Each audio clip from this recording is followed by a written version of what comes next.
Hello મિત્રો, કેમ છો તમે બધા? આઈ હોપ તમે બધા મજામાં હશો. તો આજની આપણી રેસીપી છે રવા અને બટેકાના મેંદુવડા બનાવીશું. તેના ઇન્ગ્રેડિયન્ટ્સ જોઈ લઈએ. તો અહીંયા મેં 1 નંગ બાફેલું બટેકું લીધેલું છે, 1 કપ રવો લીધેલો છે, વઘાર માટે આખું જીરું, રાઈ અને હિંગ, સ્વાદ અનુસાર મીઠું અને મોરું મરચું જેની એકદમ ઝીણી કટકી કરી લીધી છે મેં, જરૂર અનુસાર પાણી, તરવા માટે તેલ. તો આપણે સૌપ્રથમ વઘાર કરી લેશું. તેના માટે 2 ચમચી જેટલું તેલ એડ કરશું આપણે.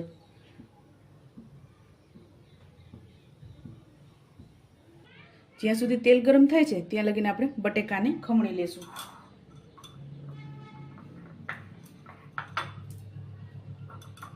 હિંગ એડ કરશું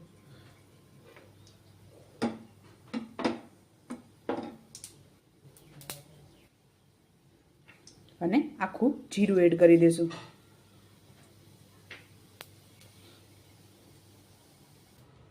ત્યારબાદ આપણે પાણી એડ કરશું. આપણે 1 કપ રવો લીધો છે તો આપણે 1.5 કપ પાણી એડ કરશું. મેં આ માપથી 1 કપ રવો લીધેલો છે તો આપણે આમાં 1.5 ગ્લાસ પાણી એડ કરી દેશું.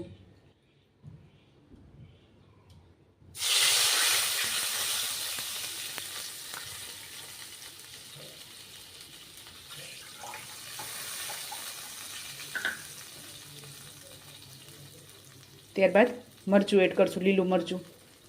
અહીંયા તમે ચીલી ફ્લેક્સ પણ લઈ શકો છો અને કોથમરી એડ કરવી હોય તો કોથમરી પણ એડ કરી શકો છો. સ્વાદ અનુસાર મીઠું એડ કરશું.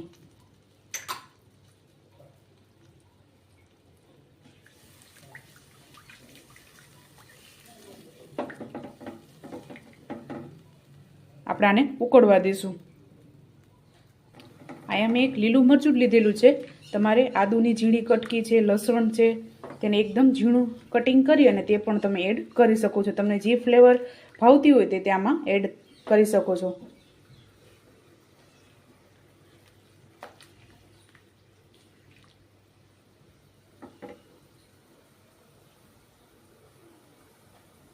તો આપણું પાણી ઉકળી ગયું છે તો આપણે આમાં ચમચાની મદદથી હલાવવાનું અને રવો એડ કરતું જવાનું છે, જેથી ગાંઠા ન પડે તેના માટે.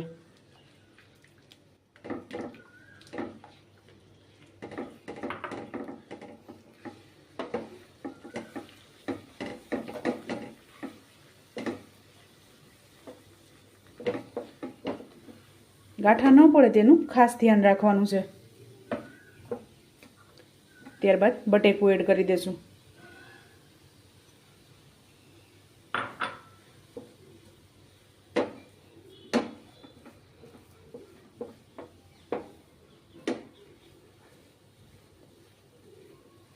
તો આપણે આને એકદમ સરસ મિક્સ કરી લેશું. તો આપણે આને એકદમ સરસ મિક્સ કરી લીધું છે. હવે થોડીક વાર આ જ રીતે આપણે આને ગેસ ઉપર રહેવા દેશું. પેનમાંથી એકદમ છૂટું પડવા માંડે ત્યારબાદ ઢાંકણ ઢાંકીને 2 મિનિટ તેને વરાળ ઉપર પાકવા દેશું આપણે. તો આપણે આ રીતે એને હલાવતું રહેવાનું છે. હવે આપણે ગેસને બંધ કરી અને આપણે આને ઢાંકણ ઢાંકીને વરાળમાં પાકવા દેશું, જેથી અંદરથી બધી કચાશ દૂર થઈ જાય. આ રીતે આપણે ઢાંકણ ઢાંકી દઈશું 2 મિનિટ માટે. તો આપણે 2 મિનિટ જેવું થયું છે. હવે આને કાઢી લેશું. તો આપણે આને એક થાળીમાં કાઢવાનું છે, કારણ કે જે આપણે આને 2 મિનિટ હાથની મદદથી મસળી લેશું તેને.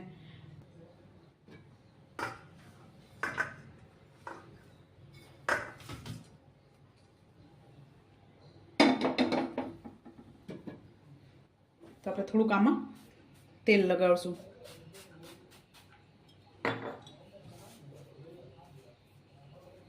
તો આપણે થોડુંક ગરમ હોય ત્યાં જ આપણે તેને હાથની મદદથી મસળી લેવાનું છે.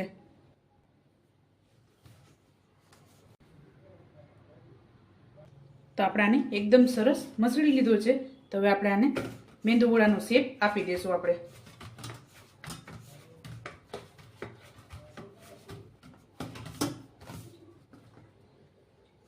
તો આપણે મીડિયમ સાઇઝના બનાવીશું.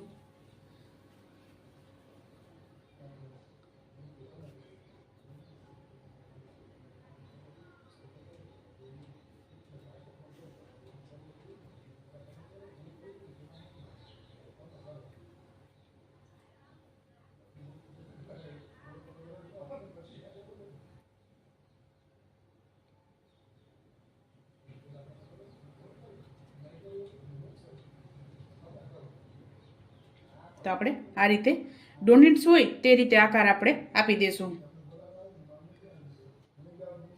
તો આપણે આ જ રીતે બધાય તૈયાર કરી લેશું. તો આપણે આ રીતે બધાય તૈયાર કરી લીધા છે. આપણે 1 કપ રવામાંથી 20 થી 25 નંગ જેવા તૈયાર થઈ ગયા છે. તો આપણે તેલ ગરમ થઈ ગયું છે, હવે આને તળી લેશું. તો આપણું તેલ ગરમ થઈ ગયું છે.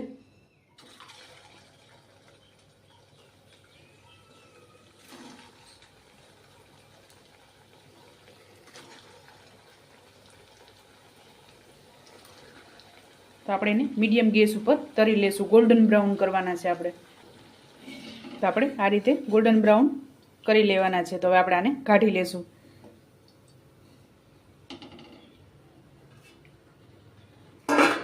અને એકદમ સરસ ક્રિસ્પી તૈયાર થાય છે. આને તમે બાળકોને લંચ બોક્સમાં પણ આપી શકો છો. તો આ જ રીતે આપણે બધાય તળી લેશું.